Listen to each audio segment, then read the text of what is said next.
Mega, mega, mega, mega, mega, mega love shoutout everyone!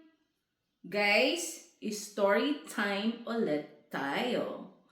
Ang ating topic ngayon ay about sa balikbayan box na aking plano na ipamigay. Pero guys, ito yung advantage at disadvantage kung tayo ay magpapapremyo ng balikbayan box. So anyhow guys, nagugutom na ako.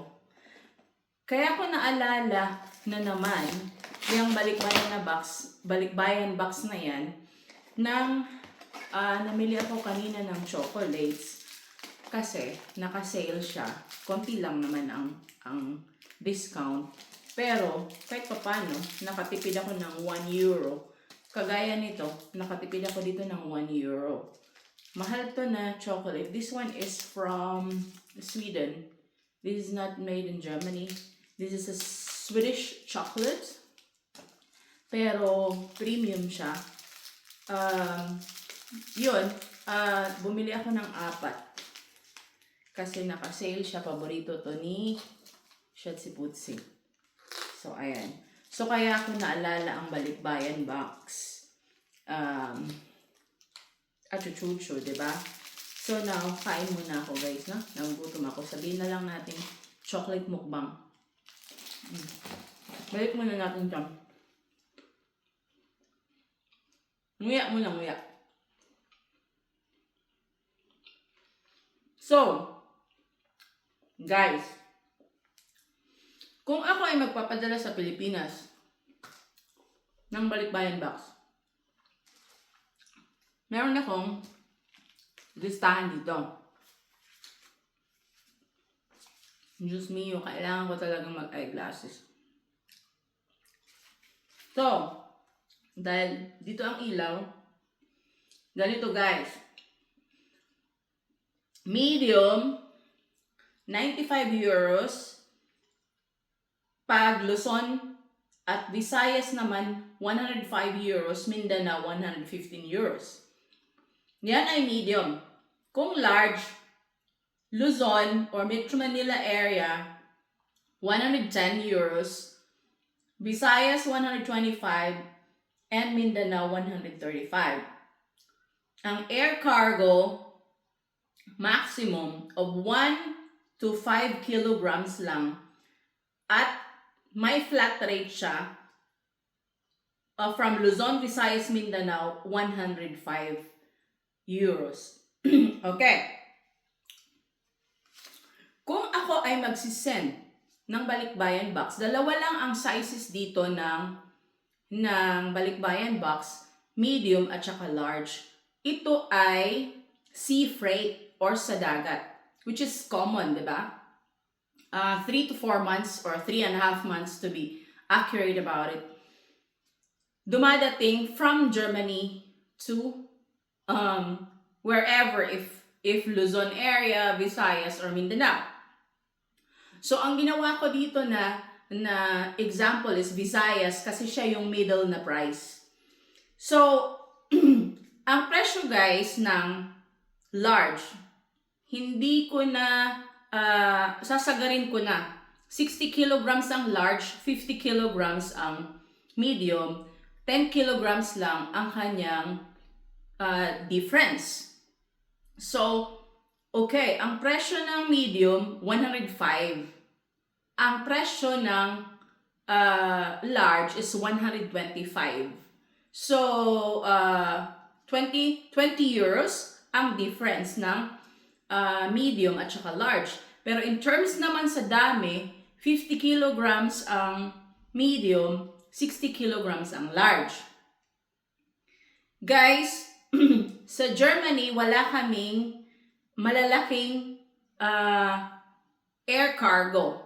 Ang air cargo namin or via airplane na balikbayan box is between 1 kilogram to 5 kilograms lang. Yun maximum of 5 kilograms. Kaya may nakikita kayo sa mga vloggers na nagsisend ng maliliit na boxes. Air cargo yun. Dito sa Germany, isa lang ang size ng air cargo. maximum of 5 kilograms lang. Flat rate, Luzon, Visayas, Mindanao, 105 euros. Pero ito na guys ha, ang 105 euros ay, wait lang, kung ako ay magsisend o magpapapremyo ng balikbayan box sa Pilipinas from Germany, hindi isasagarin ko na din. Hindi ako magpapadala ng air cargo. Why guys? Air cargo 5 kilograms maximum. And then sea cargo or sea freight, yung normal sa dagat ang means of transportation. 60 kilograms, 125. 60 kilograms. Kung mamimigay ka, isagad mo na.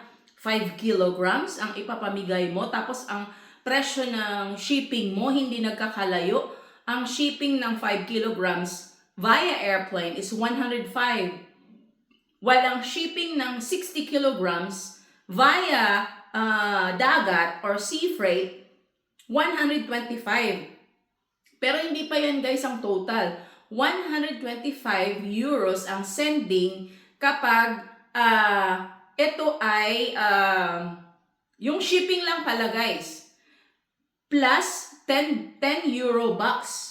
Hindi na ako nag-inquire kung magkano, kung babayaran ko pa ang box sa air cargo o para sa eroplano kasi wala akong plano noon dahil 5 kilo lang tapos 105 din ang aking babayaran, samantalang ang balikbayan box na malaki, yung large 60 kilograms, 125 ang aking babayaran, di ba? Marami ang laman ng 60 kilograms versus 5 kilograms, di ba?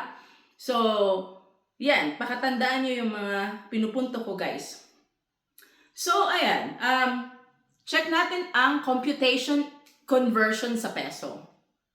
So, dito ako mas maliwanag. Sea freight or dagat, which is the normal balikbayan box, 125 ang bayad sa shipping plus 10 euros na box. So, ang total is 135 euros. Kung air cargo, ito ay yung 60 kilograms na sinasabi ko sa inyo. Kung air cargo, 5 kilograms lang, 105 pa rin ang babayaran ko. I-convert na natin sa peso. Ang 135 ay equivalent sa 9,001 peso. Ang shipping ng 5 kilograms na air cargo ay equivalent sa 7,001 peso. 7,000 pesos sa 9,000 naman doon sa sea freight, sa dagat na 60 kilograms. Guys, 9,000 sa shipping. Doon na lang tayo mag-focus kasi ayoko ng air cargo nga dahil sabi ko sa inyo ayoko magbigay ng 5 kilograms lang. So 9,000 shipping pa lang. Wala pa yung laman guys. Syempre pag ako nag-send, guys, mahina dyan ang 300 euros na laman kahit ang bilhin ko yung malalaking packages para mapuno ko yung box, yung balikbayan box. Kasi hindi naman kailangang 60 kilograms. Yun yung limit na 60 kilograms. Pero once na puno na yun, kahit less than 60 kilograms, hindi mo pwedeng siyang i-extend. Kailangan kung ano lang talaga yung level ng box, yun lang ang gagawin mo. Hindi pwedeng palubuhin yung box. So guys, sa taas ng conversion ngayon ng euro versus peso, 66.68. Ang 1 euro, ang equivalent, 66.68 pesos. So ang 300 euro na ilalagay natin, 300 euros na laman ng balikbayan box, equivalent to 20,000 pesos.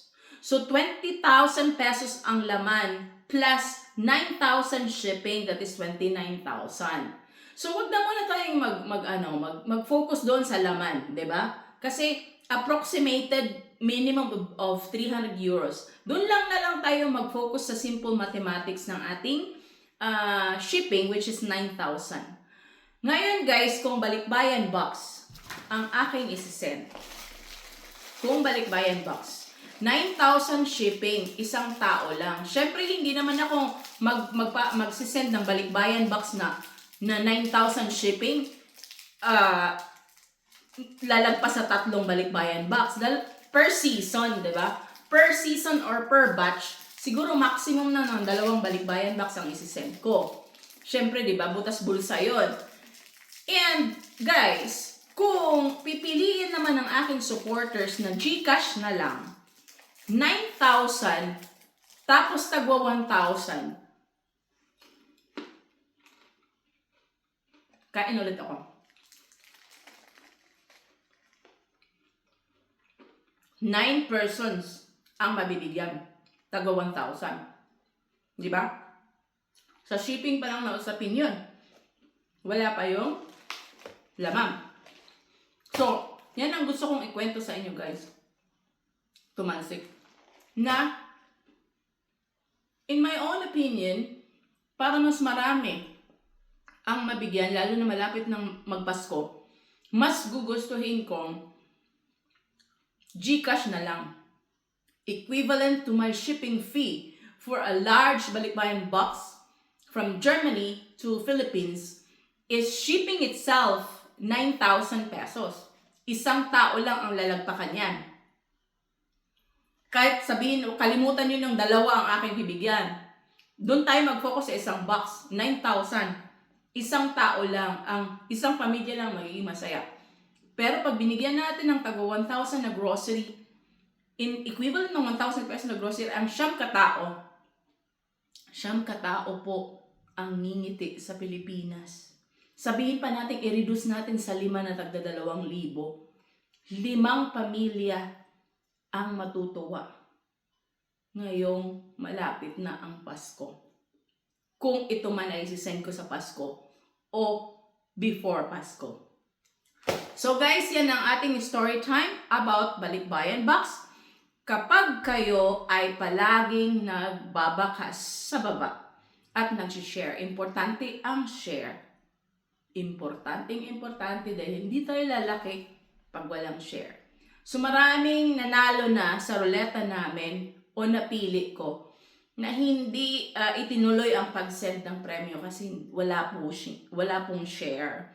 Sa ngayon na nagsisimula pa lang ako, importante po yun. Kasi balang araw, pag lumaki tayo, malaking tulong yun. Kasi nga ngayon, kakarampot lang yung aking followers. Wala pa akong kinikita dyan, namimigay tayo. How much more guys kung ako ay dumami na ng followers at magkaroon na ng totoong revenue. Lahat yun ibibigay ko sa inyo. Kasi ngayon nga kahit wala akong revenue, namimigay ako. How much more kung meron na. So guys, thank you so much for watching. Mwah!